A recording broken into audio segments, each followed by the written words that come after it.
Ang buhay ng tao puno ng sorpresa. Maaaring pabor sa gusto mo at maaari din namang kabaliktaran nito. Gayunpaman, matalo man tayo sa laban, patuloy lang. Ika nga ng kasabihan, habang may buhay may pag-asa. At yan ang papatunayan sa atin ngayon ng ating bida sa ating kwento. Yes, Agaton is alive. At sa pagpapatuloy ng ating kwento, samahan niyo akong tuklasin ang buhay pag-ibig at kung paano muling bumangon si Agaton Hunter Bracamonte, aka Cyrus Miguel Thompson.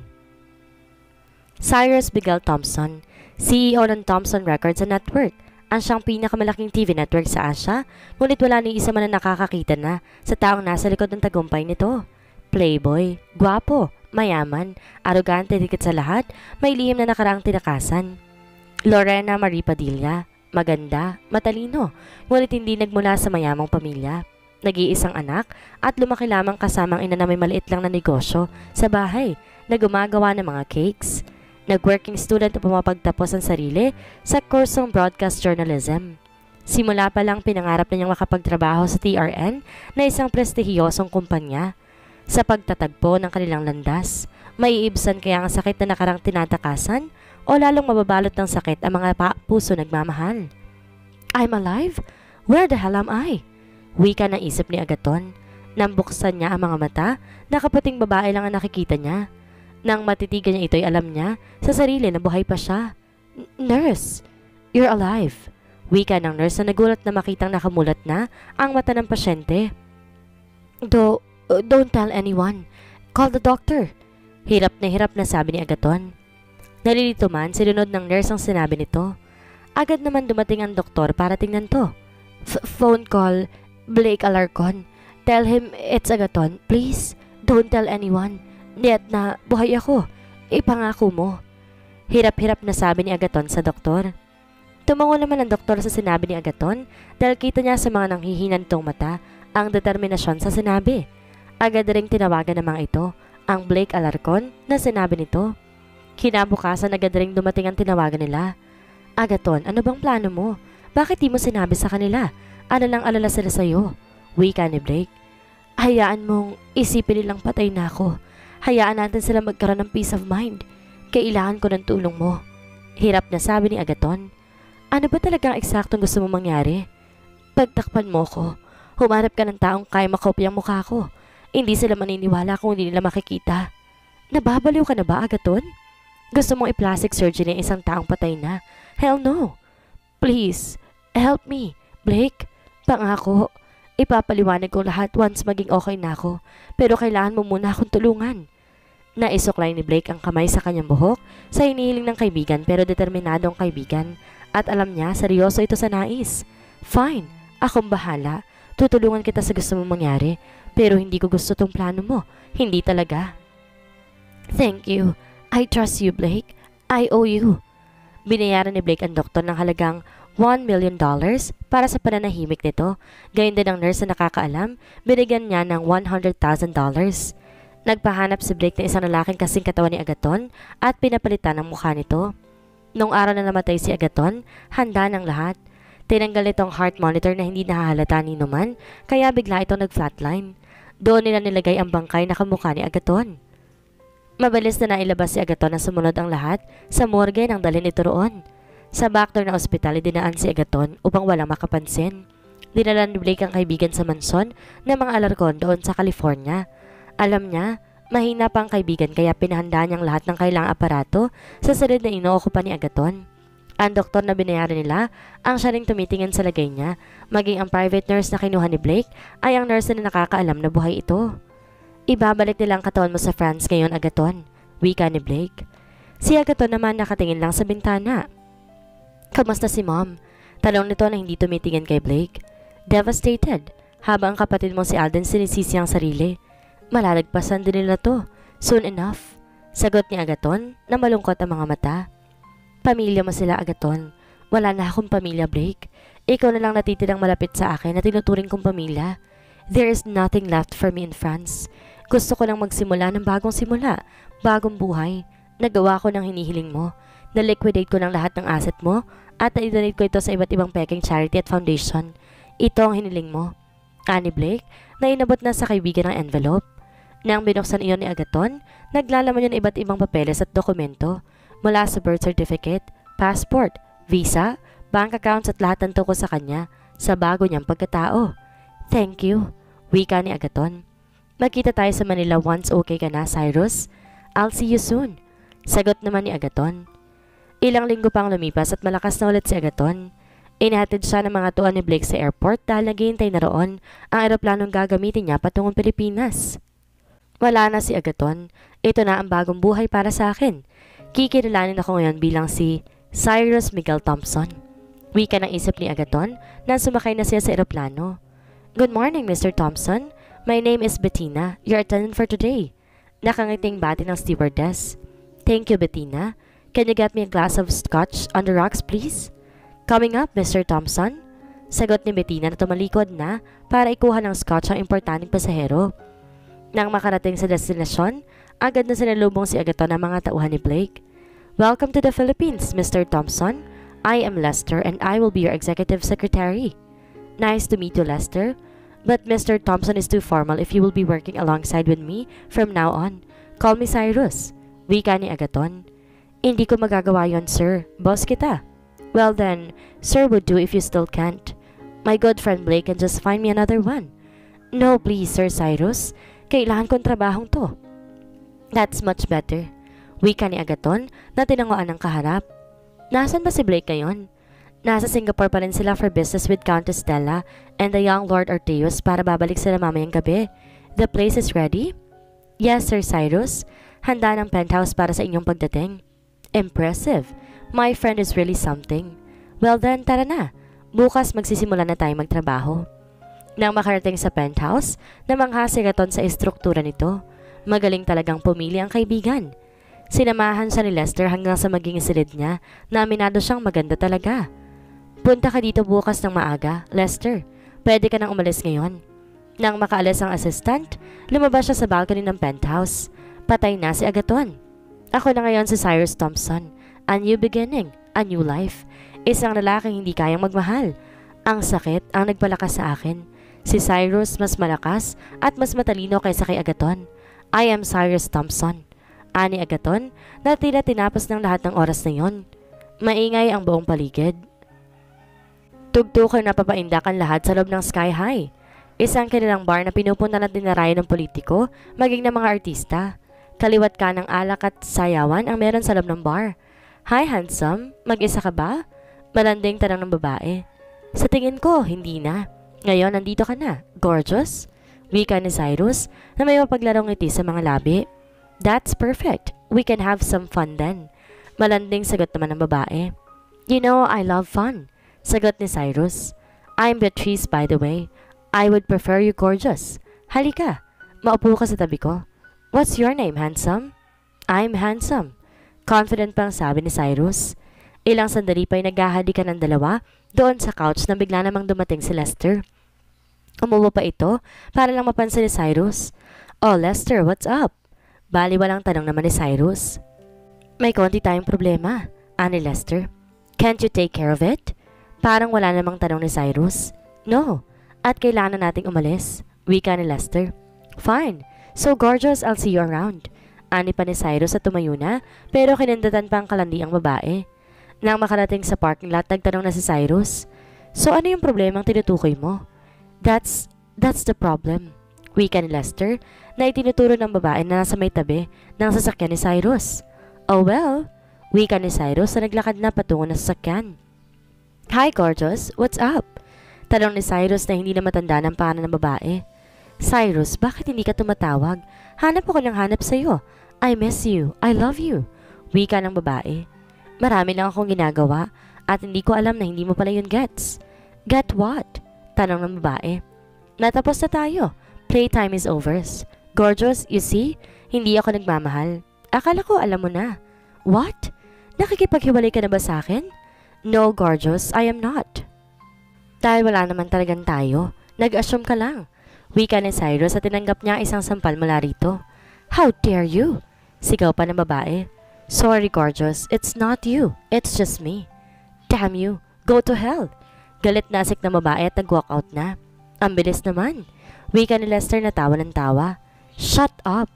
Si Lester na nagmaneho ng sasakyan, ngunit bago pa man sila makalabas ng vicinity, may humarang na sasakyan nilang babae. Cyrus, get down here! Who the hell is that, Lester? Tanong ni Cyrus na nasa loob pa ng sasakyan. Hindi ko alam, pero sa itsura niya ganyan yung mga type mo. Sagot ni Lester na tatawa na. Women. Sagot ni Cyrus na lumabas ng sasakyan. Hi, gorgeous, what's up? Saan ka ba galing? Ilang araw ka lang dito matawag. Sorry, gorgeous, got a bit busy. Busy? Iiwan mo ba ako ng ganun-ganun lang? No, Cyrus, I love you. At mahal mo rin naman ako, diba? You must have mistaken me for someone else, gorgeous. I don't do love. Magaling ako sa kama pero love? Naa. You asshole. Wika ng babae sabay sampal kay Cyrus. Thank you, because I really am. I hate you. Pinaniwala mo kung mahal mo ako. Manluloko. Gorgeous, I didn't. Sumiping ako sa'yo pero hindi ko sinabing mahal kita. Ang tawag ng laman at loving magkaibang bagay. Wika pa ni Agaton. You're nothing but an ass. Kakarmahin ka ring hayop ka. Galit na galit namang sabi ng babae, saka tinalikuran si Cyrus. Bumalik na rin ang sasakyan si Cyrus para lang marinig ang pang-aasar ni Lester. Mukhang nagtagal ka sa isang yon. Ani Lester na tawa ng tawa. Mag-drive ka na lang. Sabi mo eh. Pero 2 sampal sa loob ng isang gabi, di na masama. Wika ni Lester na tawa ng tawa at pinaandar na ang sasakyan. Breaking even my record? Not bad. Sagot ni Cyrus. You're really an ass, Cyrus. Maybe, but I'm one hell of an asshole in bed. Sagot ni Cyrus na pinaturan ng kalokohan ng kaibigan/assistant. Saan naman pala tayo pupunta? Tanong pa ni Cyrus. Hospital. Blake is going crazy. Nagle-labor na si Miss Stella. Damn, is the count there? Nope, bukas pang dating nila. Good, let's go. Make it fast. Mabilis na nagmaneho si Lester patungong ospital, ngunit may muntikan itong masaging babae na tumatawid. Agad napapreno si Lester. Damn it, Lester! Wika ni Cyrus na mabilis bumaba na sasakyan. Miss, nasaktan ka ba? Miss! Tanong naman agad ni Cyrus. I'm fine, sorry. Sagot ng babae na malungkot ang mga mata. Come on, dadalhin ka namin sa ospital. Wika ni Cyrus na natangka ng buhatin ng babae. Ngunit isang sampal ang binigay nito sa kanya nang tangka niya itong bubuhatin. Huwag mo akong hawakan, kaya ko maglakad. Ani ng babae. Fine, gusto lang kitang tulungan, sinampal mo pa ako. Damn you, woman. Ani Cyrus na medyo nairita sa kaharap. That's 3, and it breaks the record for a night, Cyrus. Bulong naman ni Lester na ang tinutukoy ay ang pagkakasampal sa kanya ng babae. Asshole. Angin naman dito ni Cyrus. Come on, miss. Sorry about that. Papunta kasi kami ng ospital. Manganganak yung asawa ng kaibigan namin. Tara, sumama ka na para mapatingnan ka rin namin sa ospital. Si Lester na ang nagsalita. Hindi na. Hindi naman ako nasaktan. Medyo nagulat lang ako kaya ako natumba. Are you sure? Tanong pa ni Lester habang si Cyrus naman nakatitig lang sa mukha ng babae. Hindi maitatanging maganda ito. Napakaamo ng mukha na tila isang anghel. Oo, pasensya na, hindi rin kasi ako tumitingin sa dinaraanan ko. Sige, pero kapag may kailangan ka, kahit ano, etong card ko, let me know. Wika ni Lester na inabot ng card. Tinignan naman yun ng babae at nanlaki ang mga mata nito sa nakita. Nagtatrabaho ka sa TRN? Executive assistant ka ng CEO. Ani naman ng babae. Oo, bakit? Tanong ni Lester na tatawang napatingin pa kay Cyrus. Wala naman. Doon kasi ako galing kanina eh. Nag-apply ako kaso di naman ako natanggap. Come back tomorrow. Lester here will help you. Wika ni Cyrus. Totoo? Oo. Sige, pumunta ka bukas. Sagot ni Lester. Salamat ha. Gustong-gusto ko kasi makapagtrabaho sa TRN. No problem. See you tomorrow. Masayang sagot ng babae. Lorena nga pala. At nakipagkamay na. Lester. And this is Cyrus, kaibigan ko. Wika ni Lester. Pero imbes tanggapin ni Lorena ang nilahad na kamay ni Cyrus, inirapan pa niya ito kaya't napatawa na lang si Cyrus. You're really something, Lorena. And this is... See you tomorrow. Mag-ingat ka. Wika ni Lester na tatawa pa rin. Nang makasakay sa kotse ng dalawa, tumawa na ng tumawa si Lester. What's so funny? Tanong naman ni Cyrus. You, 3 times in a night, man. You broke your own record. Shut up, Lester. The girl, ang ganda niya. And finally, I got to meet someone who doesn't like you. Ani Lester na muli pang tumawa. Just drive, Lester. That girl is a pain in the ass. Ego hurts? Sagot ni Lester na patuloy pa rin sa pagtawa. Damn it!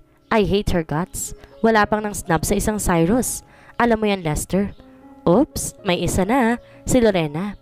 Napatingin na lang sa bintana si Cyrus at hindi na nagsalita. No one snubs me, Lorena. I'll see you tomorrow. Wika ni Cyrus sa kanyang isip. Samantala, si Lorena naman masayang nakauwi ng bahay. Ma, nandito na po ako. Oo iha, mukhang masaya ka. Kamusta ang pag-a-apply mo? Wika ni Pasita na ina ni Lorena. Hindi nga po ako natanggap, pero may muntik na makabangga sa akin kanina. Siya yung executive assistant ng CEO ng TRN. Pinapapunta niya ako dun bukas at tutulungan niya ako. Nasayang balita naman ni Lorena. Mabuti naman, pero hindi ka ba nasaktan anak? Hindi naman po ma, okay lang po ako. Siya, sige, magpalit ka na at na makakain ka na. Ginabi ka na kasi ng kauwi. Sige ma, babarin ako agad. Wika ni Lorena na pumunta na sa kanyang silid. Agad naman nahiga si Lorena sa kanyang kama na tila hindi makapaniwala. TRN, here I come. Maaabot ko ng pinapangarap ko. Maagang dumating si Cyrus sa TRN Tower. Sa likod nito siya laging dumaraan dahil kahit mga sarili niyang empleyado, hindi siya nagpapakita. Bukod kay Lester at sa kaibigan, wala nakakanam ng mukha ni Cyrus Thompson. Kilala ang pangalan niya ngunit hindi alam ng lahat ang itsura nito. Mula sa likod ng tower, executive lift na magdadala sa kanya sa penthouse kung saan naroon ang opisina nito. What's my schedule for today, Lester? May meeting ka sa executives ng 8 AM para sa pagpapalabas ng bagong show. Sige, tiyakin nasa boardroom ang lahat ng gumagana pa. Nakikita niya ang mga ito. I-double check ang audio conference. Lahat kasi na meeting niya, boses lang niya naririnig. Na-check ko ng lahat. Pagkatapos may meeting ka rin ng 1 PM kasamang advertising executive na si Luz Morales para sa pagpapalabas ng fast food ad. Anything else? Party invitation for the birthday of Senator Arellano. Scratch that. Magpadala ka ng regalo and that's it. Ay. Ani Lester, nalalabas na sana ng tawagin siyang muli ni Cyrus. Lester, yeah. The guy named Lorena, dumating na ba siya? Looking for her? Of course not. Sinisigurado ko lang na okay lang siya dahil muntik na natin siya mabangga kagabi. Sagot ni Cyrus sa todo depensa sa sarili. Okay, sabi mo eh. Sagot ni Lester na natatawa na, pero nag-dial na siya sa reception para tingnan kung dumating na nga ito. Good morning, Jenny. Maaari mo bang tingnan kung dumating ang isang aplikante na nagngangalang Lorena Padilla? Tanong ni Lester sa reception area. Good morning, Sir Lester. Yes, sir. She's already in the HR department. Thanks, Jenny.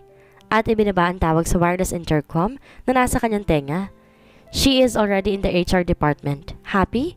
Wika ni Lester na may tinatagong ngiti. Burahin mo yan, freaking smirk mo, Lester. You're annoying. I'm not doing anything. Sagot ni Lester na pinipigil ang ngiti. Shut up. Pumunta ka na rin at siguraduhin nakuha niyang trabaho. That's a first. Gusto mo siya. Wika ni Lester na hindi napigilan ng ngiti. Just get in there, damn it. And I don't. Gusto ko lang siyang tulungan. Now go. Nginitian naman ni Lester si Cyrus bago lumabas ng opisina nito. Dumiretso na rin siya sa second floor ng tower dahil naroon ng HR department. Napasandal naman si Cyrus sa swivel chair niya nang mapag-isa. First class high technology ang opisina ni Cyrus na pinasadya niya dahil nga ayaw niya magpakita sa mga tao. Maraming monitor TV sa loob ng opisina na sapat para makita nangyayari sa buong kumpanya araw-araw. Sa madaling salita, tila siya si Zeus na nagbabantay sa lahat na nasasakupan, hindi man niya nakikita ang mga ito. May automatic voice command rin sa kanyang opisina na kung gusto niya maririnig niya sa mga empleyado sa kanilang departamento. Ito ang naging buhay niya sa nakalipas sa 5 taon mula nang umalis siya at namatay si Agaton. Mula sa mga monitor, tinignan niya ang HR department. Nakita niya roon ang hinahanap. Nakaupo roon si Lorena at matyagang naghihintay. You're really beautiful, Lorena. Hopefully we can play a game. Ani Cyrus habang pinagmamasal ng dalaga. Lorena Padilla? Ani ng isang recruitment staff, kaya mabilis na tumayo si Lorena. Good morning, ma'am. Bati naman ni Lorena. Ikaw na naman? Di ba nandito ka nakahapon? Hindi mo ba naiintindihan na hindi ka nga tanggap? Ano na naman ang ginagawa mo dito? Mataray na sagot ng recruiting staff na si Mia. Nagkaroon tuloy ng bulungan doon sa waiting room dahil marami ring ibang aplikante ang nakakita dito. Pasensya na po pero pinabalik po ako ni Sir Lester. At talagang gagamit ka pa ng pangalan ha? Kung sino man yan, hindi yan taga dito kaya makakaalis ka na. Mataray na sagot ni Mia. Gustong maiyak ni Lorena sa pagkapahiya sa ginagawa ni Mia. Pasensya na po, aalis na lang ako. Sagot ni Lorena na nakakatungong tumalikod na. No, not so fast, Lorena. Wika ni Lester na nakarating na sa HR department. Sir Lester, ani Lorena na biglang napangiti. Sir Lester? Wika ni Mia na hindi makapaniwala na sa HR department ngayon ang executive assistant ng CEO. What's your name again? Tanong naman ni Lester. Mia, sir. Okay, Mia, where's Gemma? Tanong ni Lester na ang hinahanap ay ang human resources executive. She is in her office, sir. Tawagin mo siya. Sabihin mong narito ako. Mabilis sumunod si Mia. Si Cyrus naman nanonood sa monitor, inis na inis sa inasal ng Mia. Dumating din naman agad ang HR executive na si Gemma. Good morning, Sir Lester. What brings you here? This is Lorena Padilla. Assist her personally for the things she needs to do and the papers she needs to fill up. Place her in our news department. She is a graduate of broadcast journalism. Nagkakaintindihan ba tayo? Of course, sir. I'll be the one to assist her myself. Thank you, Gemma. Wika ni Lester, pero tumunog ang wireless intercom niya. Fire her, Lester. Now. Ani Cyrus sa ring niya na ang tinutukoy ay si Mia. Copy that, sir. And Mia, pwede ka na magbalot-balot ng gamit mo. You're fired. Sir Lester, wag naman po, sir. Hindi ko naman po sinasadya eh. Hindi ko lang po alam na kayong tinutukoy yung nagpabalik sa kanya rito. Paliwanag naman ang namumutlang si Mia. Mia, ako lang ang nag-iisang Lester sa kumpanya at sigurado akong kilala mo kung sino ako, tama? Pinahahalagahan ko na hindi ka madaling maniwala pero sana nagpakita ka man lang ng magandang asal para tawagan ako at kumpirmahin to. I'm sorry, sir. Hindi na po mauulit. Huwag yun lang po akong tatanggalin. Nakikiusap po ako. Sagot ni Mia na naiiyak na. Doon naman biglang may nagsalita sa speaker. This is the CEO. Narinig at nakita kong lahat. TRN does not practice rudeness and lack of respect. Pack your things and you're fired. Ani Cyrus na hindi nakatiis at nagsalita na sa speaker. Walang nagawa ang babae kundi sundin ang sinabi nito. Maging si Lorena ay nagulat na magsalita ito. Tila napakamakapangyarihan ang boses ng CEO.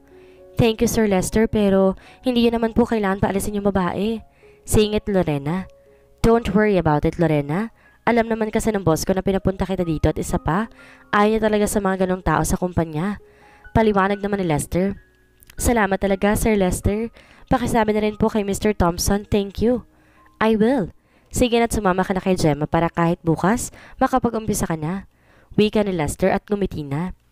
Pabalik na ng penthouse si Lester nang tawagin si Cyrus sa intercom. Good job, Cyrus. Not bad since you're not so interested in her. Wika ni Lester na tawa ng tawa. Ang dami mong sinasabi. Pumunta ka na rito. It's almost 8. Magsisimula ng meeting. If you say so. Ani Lester na tawa pa rin ng tawa. Shut up, Lester. Sorry. I'm just a little amused. Wika nito na hindi mapigilan ng pagtawa sa inasal ng boss. Whatever, Lester. Fine. I'll stop. The copy of the meeting agenda is already in your table. I will proceed on the 23rd floor sa conference room para makapagsimula na tayo. Nang maputol ang tawag, waling napasandal si Cyrus. What the hell? Did you just do, Cyrus? No. Tinutulungan mo lang siya dahil muntik mo na siyang mabangga kagabi. Wika ni Cyrus sa sarili pero patuloy pa rin niyang pinagmamasdan ang magandang mukha ng dalaga sa monitor. Si Lorena na nakayang babaeng muling magpapatibok ng puso ni Agaton aka Cyrus. Anong buhay naman kaya naghihintay kay Lorena ngayon nakapasok na siya sa pangarap niyang kumpanya? Yan ang ating aalamin sa susunod nating kabanata.